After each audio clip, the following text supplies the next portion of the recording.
Ready? नमस्कार साथियों, आप सबको बहुत बहुत बधाई के साथ मैं ये अपनी प्रेस वार्ता शुरू करता हूं। बधाई इसलिए कि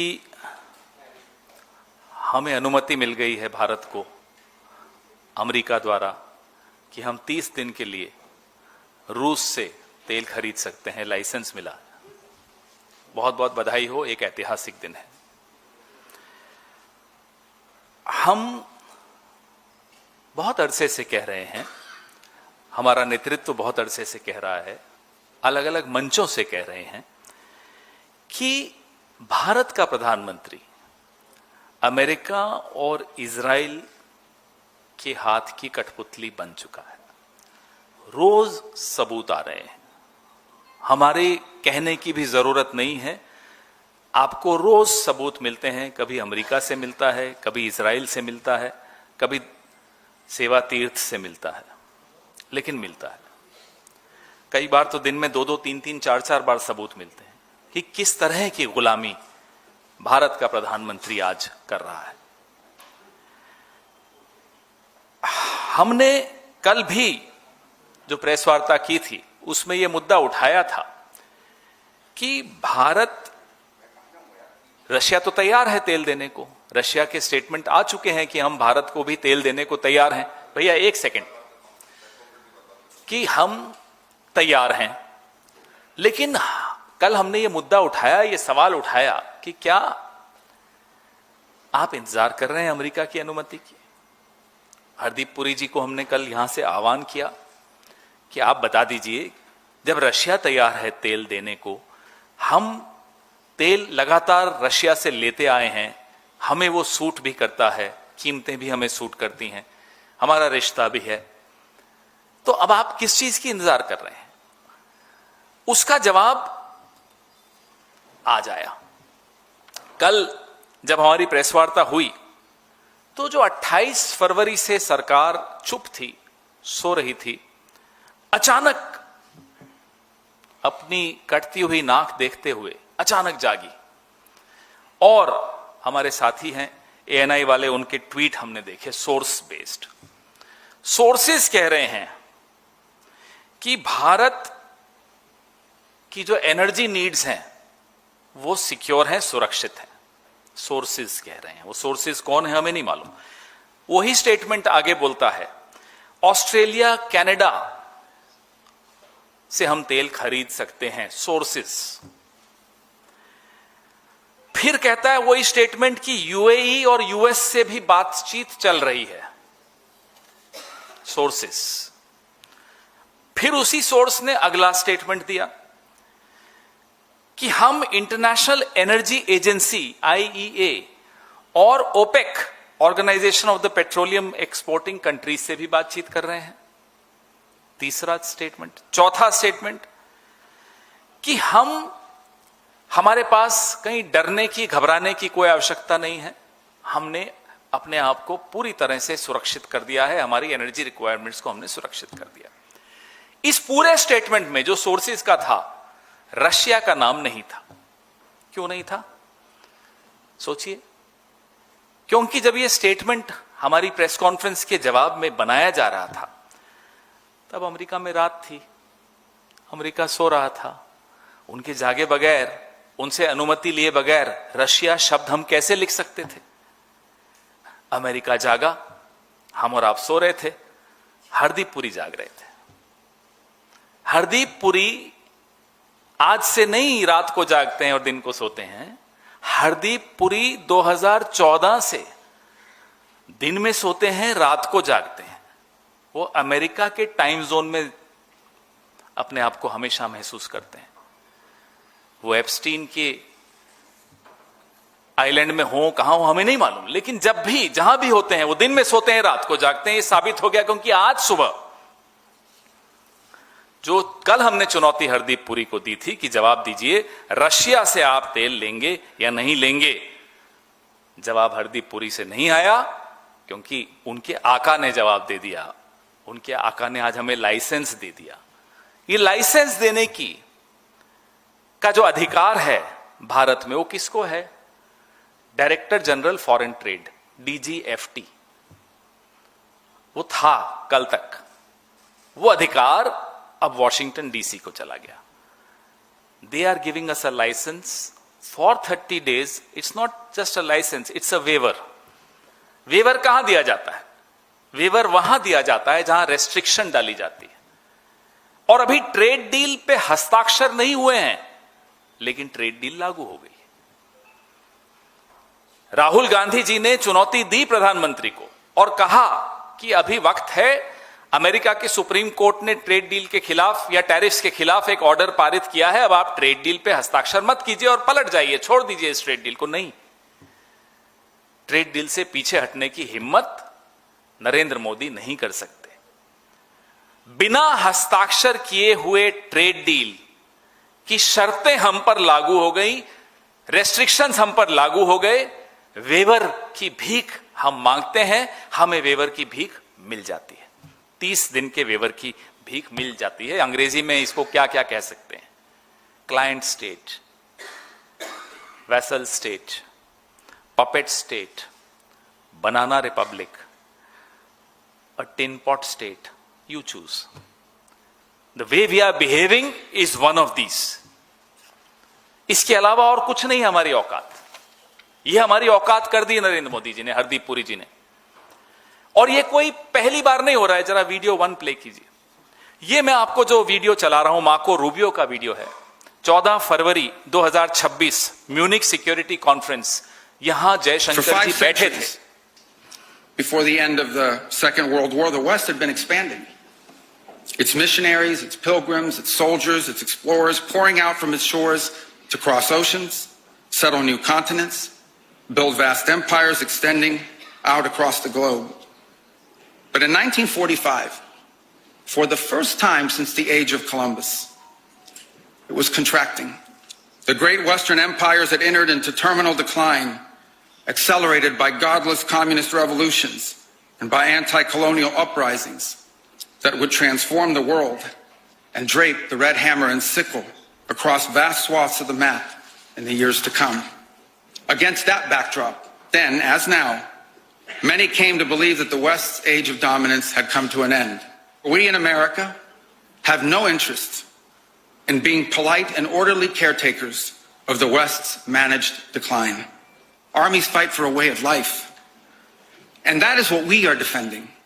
A great civilization that has every reason to be proud of its history. And this is what President Trump and the United States want to do again now, together with you. ये आपने सुना. Marco Rubio 14 फरवरी 2026 Munich security conference में ये कह रहे हैं कि 50 साल सेकेंड वर्ल्ड वॉर के एंड तक से वेस्ट जो है मिशनरीज के माध्यम से, पिलग्रिम्स के माध्यम से, सैनिकों के माध्यम से, एक्सप्लोरर्स के माध्यम से नए नए इलाके खोजता था और बड़े बड़े एम्पायर्स पूरे ग्लोब में उन्होंने बनाए. वर्ल्ड वॉर 2 से पहले तक का इतिहास वो अपना वेस्ट का बता रहे हैं कि इन सब के माध्यम से वेस्ट ने अपना डोमिनेंस, अपना क्षेत्र, प्रभाव का क्षेत्र, अपनी सत्ता इस तरह से बढ़ाई. लेकिन 1945 कोलंबस के बाद पहली बार वेस्ट सिकुड़ रहा. 1945 से यूरोप बर्बाद हो चुका था वर्ल्ड वॉर 2 में.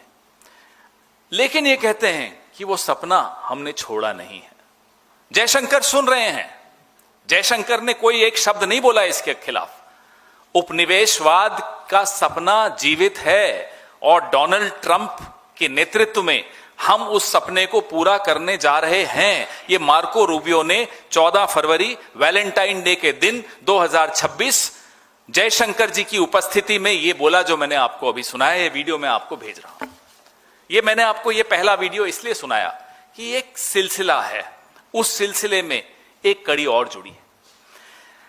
एआई का यहां एक 18 फरवरी को समिट हुआ दिल्ली में. बड़ी चर्चा हुई, उसकी गलत वजह से चर्चाएं हुई. गलगोटिया जी की वजह से ज्यादा चर्चा हुई, लेकिन चलिए छोड़िए. Senior White House policy adviser Shriram Krishnan ने कहा मैं इंग्लिश में पढ़ के सुनाता हूं. We want to make sure that the world uses the American AI stack. We also want the world to use our AI model. We want all our allies, including India, to leverage our AI infrastructure. कि data आपका होगा, भारत का होगा, बाजार भारत का होगा, AI का infrastructure America का होगा. तो आपकी जो डेटा की गुलामी वो यहां.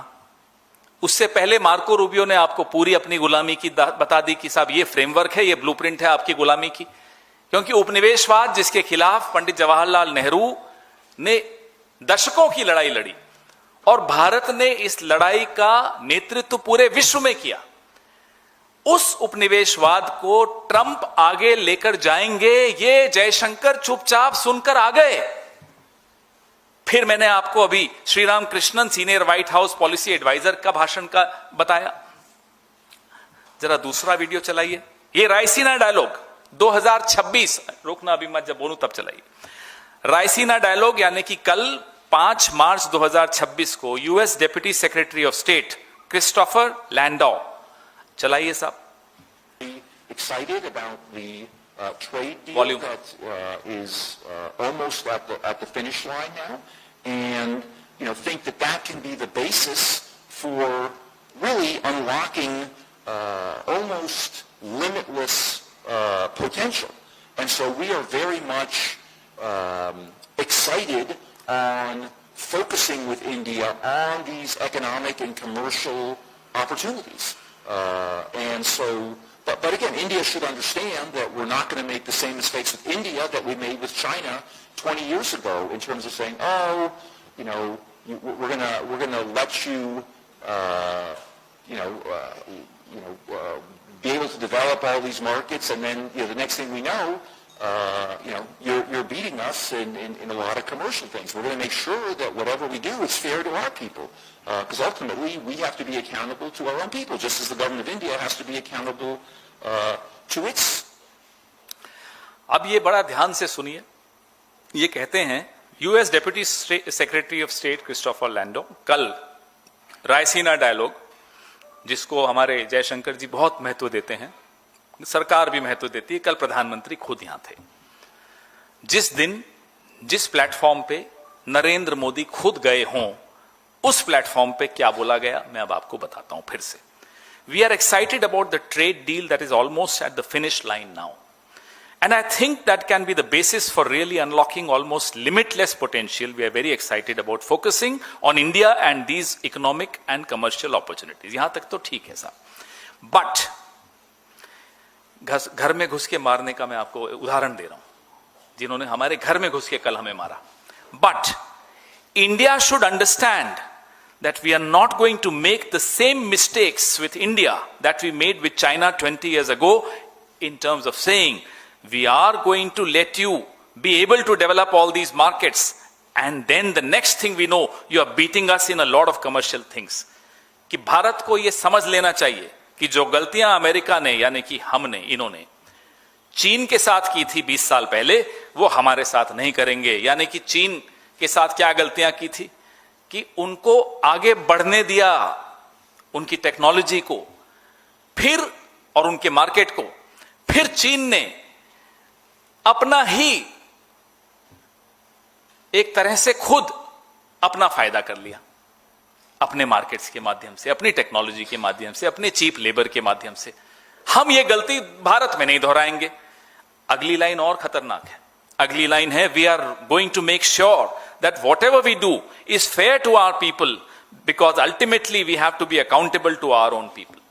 हम जो भी करेंगे हम ये सुनिश्चित करेंगे कि हमारे लोग यानी कि अमेरिका के लोग, उनके लिए सब कुछ न्याय संगत हो, क्योंकि हमारी जवाबदेही हमारे लोगों के साथ. ये हमारे घर में घुस के उस मंच से US deputy secretary of state Christopher Landau ने कल बोला दिल्ली में, यहां रायसीना डायलॉग्स में, यहां से 3 किलोमीटर 2 किलोमीटर से भी कम. इसी मंच पे कल प्रधानमंत्री भी थे. ये हो रहा है साहब, ये कड़ी मैं आपको बता रहा हूं. कल हमने आपको कहा था घर में घुस के मारूंगा, आज आपको बताया, ये दूसरा उदाहरण दिया. एक तो कल दिया था आपको कि श्रीलंका इंडियन ओशन में क्या हुआ, हमारे एकदम बाहर आंगन में क्या हुआ, कल हमने आपको वो बताया। अब जयशंकर जी कहते हैं no country today has hegemony over so many domains that it is an overall hegemon. ये शब्दों से खेलते रहते हैं कि साहब अब किसी देश के पास इतनी ताकत नहीं है कि वो सब देशों पर राज कर सके, लेकिन साहब आप तो सब कुछ न्यौछावर कर रहे हो, आप तो बिछ गए हो, आप ही ताकतवर बना रहे हो अमेरिका को। उन्होंने कहा कि हम आपको वेवर दे रहे हैं, हमने हाथ जोड़ के वेवर ले लिया, yes sir, thank you sir. फिर आप कैसे कहते हो नो कंट्री कैन बी ए हेजेमन? आपके हेजेमन तो हैं, आप पर तो दादागिरी आपने चलने दे रहे हो।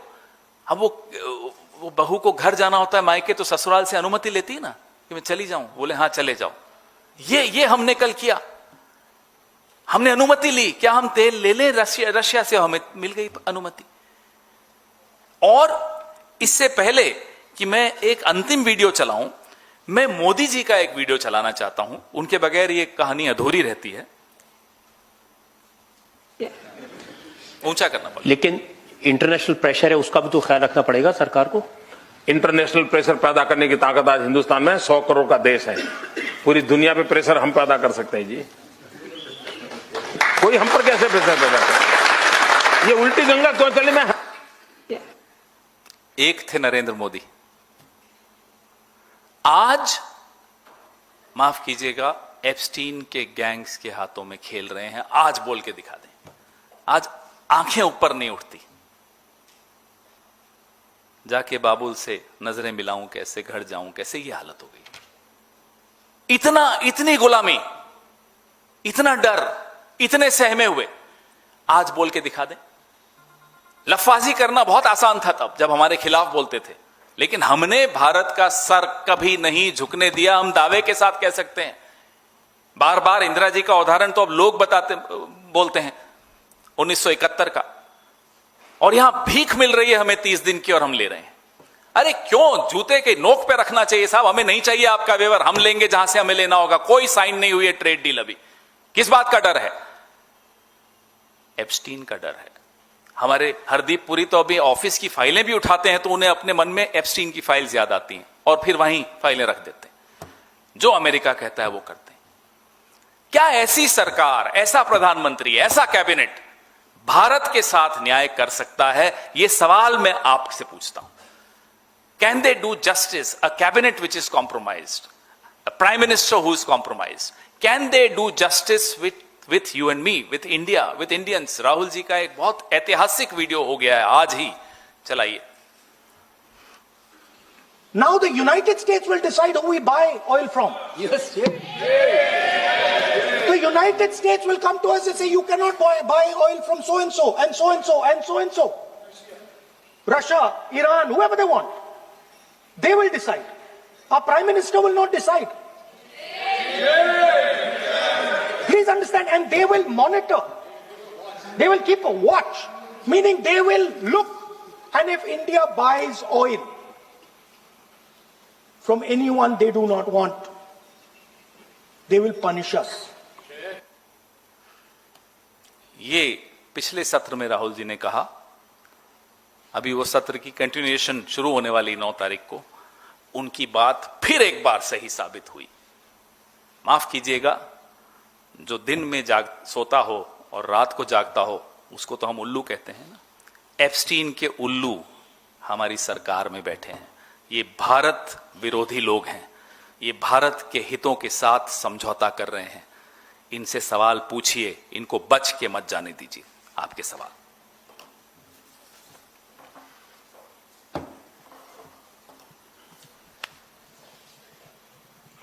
हाँ जी। पवन जी, ये छूट आपको लगता नहीं कि एक आदेश जैसा है कि भारत विदेश नीति अब अमेरिका तय कर रहा है? दूसरा, इस पर भारतीय जनता पार्टी ने जवाब दिया है कि यह अनुमति नहीं, वैश्विक बाजार में सप्लाई बनाए रखने के लिए तकनीकी छूट है। छूट किससे ले जाती है? जिससे आपने कोई हस्ताक्षर कर लिए हो, आपने कुछ एग्रीमेंट्स की हो। कौन सी एग्रीमेंट की है जिसमें हमें उनसे छूट चाहिए? पहले इसका जवाब दिलवाइए। जब ट्रेड डील साइन ही नहीं हुई है तो छूट किस बात की? छूट तब होती है जब कोई रेस्ट्रिक्शन होती है, जब कोई बंधन होते हैं। बंधन कब होते हैं? जब कोई एग्रीमेंट होती है, हस्ताक्षर हो चुके होते हैं। अग्रीमेंट तभी होती है ना जब हस्ताक्षर होते हैं, छूट तब मिलती है जब बंधन होते हैं, बंधन तब होते हैं जब अग्रीमेंट होती है, अग्रीमेंट तब होती है जब हस्ताक्षर होते हैं। कौन से हस्ताक्षर हुए हैं ट्रेड डील पर? क्यों बंधे हुए हो आप उस तथाकथित ट्रेड डील से जिस पे हस्ताक्षर नहीं हुए? क्यों छूट चाहिए आपको? क्यों आपने बंधन स्वीकार किए? पूछिए ना बीजेपी वालों से। ये कौन से बंधन है? ये ट्रेड डील के बंधन तो नहीं है क्योंकि साइन नहीं हुए, ये एप्स्टीन के बंधन है जी।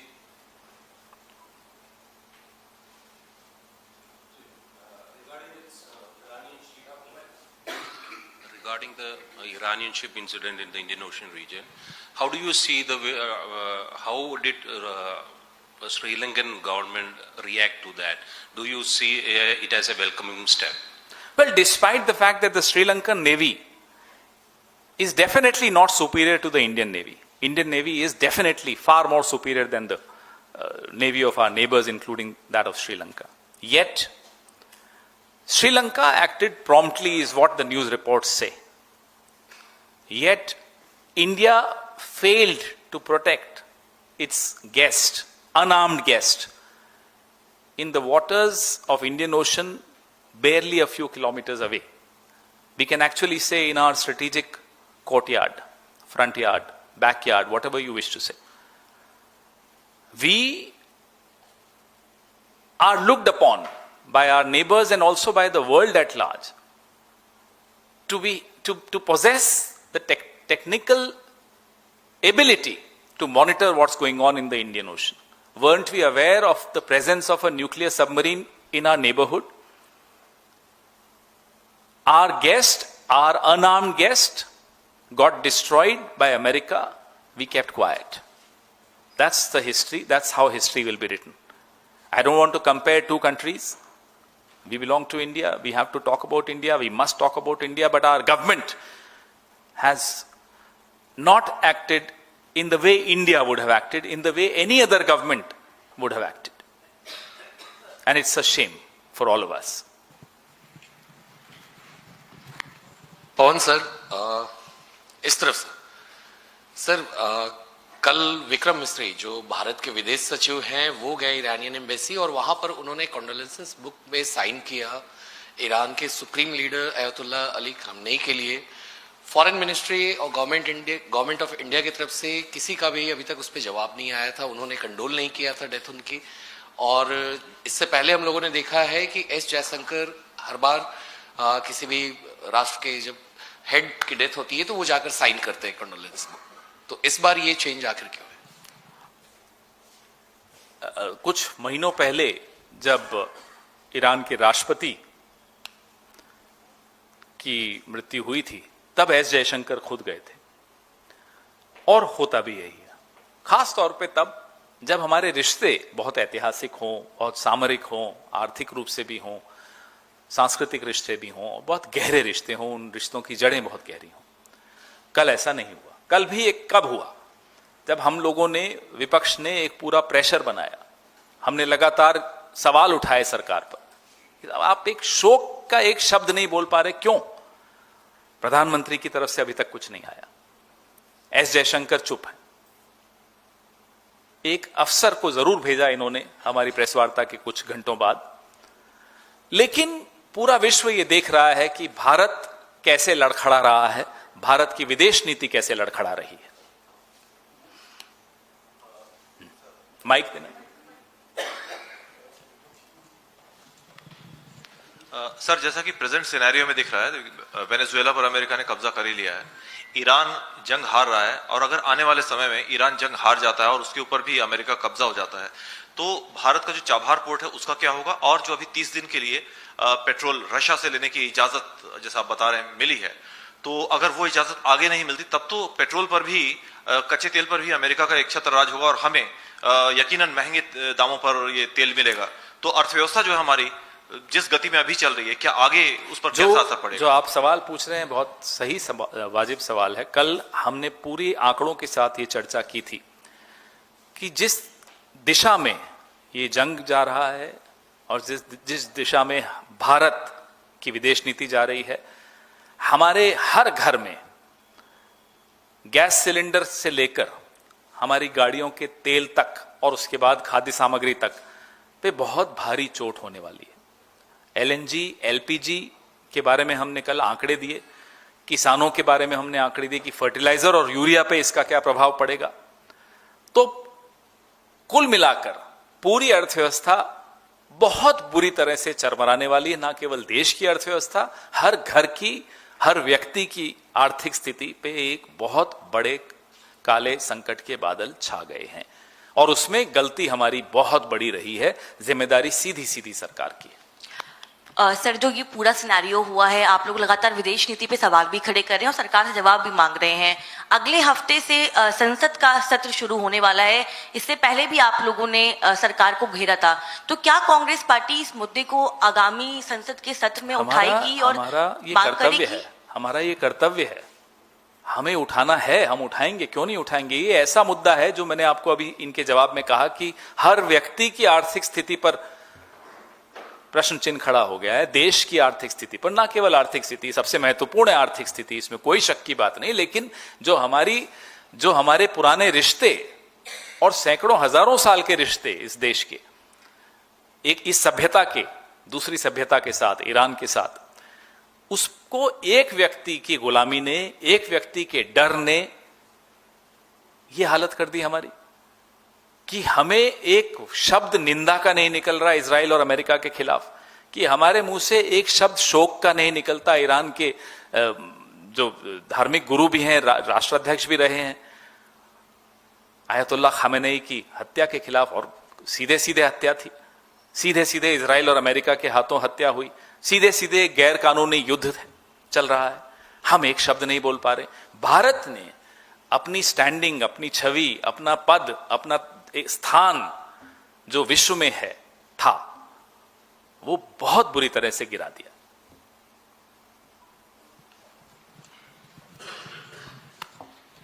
लगातार अभी तेल से पहले भी लगातार देख रहे हैं कि जो अमेरिका से ऑर्डर होता है, पहले अमेरिका बोल देता है, उसके बाद यहाँ फॉलो होता है। आर्थिक लॉस नो डाउट बड़ा लॉस है, लेकिन आर्थिक लॉस से भी ज्यादा लॉस होता है व्यक्ति की सेल्फ रेस्पेक्ट और भारत की रेस्पेक्ट। क्या जिस तरह से अमेरिका निर्णय लगातार दे रहा है, क्या भारत के हर एक व्यक्ति का स्वाभिमान नहीं गिरेगा इस बात से? जो मुझे एक बात बताइए, जिस दिन डोनाल्ड ट्रंप अमेरिका से आया कि ऑपरेशन सिंदूर में सीज फायर हो गया है, शाम को आया, हमारी सरकार का रिएक्शन जो होना चाहिए था, अगर वो हो जाता तो हमें ये दिन नहीं देखने पड़ते। 100 बार, आज खरगे साहब ने भी ट्वीट किया है, आपने देखा होगा, 100 बार डोनाल्ड ट्रंप कह चुके हैं, एक बार नरेंद्र मोदी जी ने पलट के जवाब नहीं दिया कि नहीं साहब, सीज फायर ने हमने अपनी शर्तों पे, अपनी इच्छा से, अपनी मर्जी से, अपनी स्वतंत्रता से किया। नहीं बोले, एक बार बोल देते पलटकर। ब्राजील जैसे देश भी हैं, फ्रांस और स्पेन का मैंने कल आपको उदाहरण दिया। हम क्यों इतने बिछते जा रहे हैं, झुके जा रहे हैं? क्यों? कारण क्या है? कारण एप्स्टीन है, कारण गौतम अदानी की केस है, क्या है? लेकिन अब तो इस देश का बच्चा बच्चा ये सवाल पूछ रहा है, साहब क्यों डर रहे हो? आपने वो वीडियो देखा नरेंद्र मोदी का, कैसे गरज करके बोलते थे? अब क्या हुआ? नहीं, स्वतंत्र नागरिक होने के नाते ये वाकई में पूरे देश के लिए, मतलब इसमें कोई डाउट नहीं बनता, शर्मिंदगी का विषय है। और लेकिन ये शर्मिंदगी कब तक भारत सहन करता रहेगा? जिस हिसाब से उसका अमेरिकन, दो चीजें हैं, या तो डर खत्म हो जाए, 2-3 चीजें हैं, क्योंकि वो बड़ा अच्छा नहीं लगता किसी भी स्वाभिमान के नाते। जो है एक अमेरिका, उसका मैं बोल भी नहीं सकता इस वीडियो में, अमेरिका की मीडिया का एक चर्चा है कि दोनों टांगे खोल दी, कितना मतलब बर्ड है। दूसरा, वो अमेरिका का जो व्यक्ति वो कह रहा है उपनिवेशवाद के लिए खोल रहा है, जिसके लिए हमने शतकों तक, सैकड़ों साल से लड़ाई लड़ते चले जा रहे हैं, जो पूरी दुनिया की बार उसके पीछे है। अभी ट्रम्प जो अनाउंस कर रहा है वो कर रहा है, तो मतलब कब तक भारत का हर व्यक्ति अपने स्वाभिमान? तब तक हो सकता है जब तक इनका डर खत्म हो जाए। डर खत्म हो नहीं सकता। एप्स्टीन, गैंग्स ऑफ एप्स्टीन के हाथों में जो खेल रहा है, उसका डर कैसे खत्म होगा? या फिर ये जब सरकार से बाहर हो, जिस तरह से चल रहे हैं, हो सकता है पार्टी से बाहर हो जाएं। देखते हैं क्या होता है।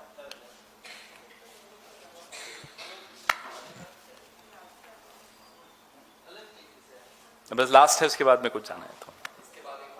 अच्छा, एक विषय है सर, कल कई सारे राज्यपालों को की नियुक्ति भी हुई और कई सारे लोगों की छुट्टी भी हुई। पहले उपराष्ट्रपति जगदीप धनखड़ हटा दिए गए बिना किसी रीजन के और पता भी नहीं चला लोग कब चले गए। बंगाल के राज्यपाल आनंद बोस, अब तमिलनाडु के जो राज्यपाल हैं उनको बंगाल में भेज दिया गया। क्या मंशा लगता है कि ऐसे ऑल ऑफ अ सडन कई ऑपरेशन धनखड़ पार्ट 2 कल हुआ, ऑपरेशन धनखड़ पार्ट 1 भी हुआ, होता रहता है। ये इनका यही मोडस ऑपरेंडा है, उपयोगिता खत्म हो जाए निकाल बाहर फेंको। अब राजभवन का जो सम्मान हुआ करता था वो सम्मान भी नरेंद्र मोदी जी समाप्त कर चुके हैं। हो गया, थैंक यू।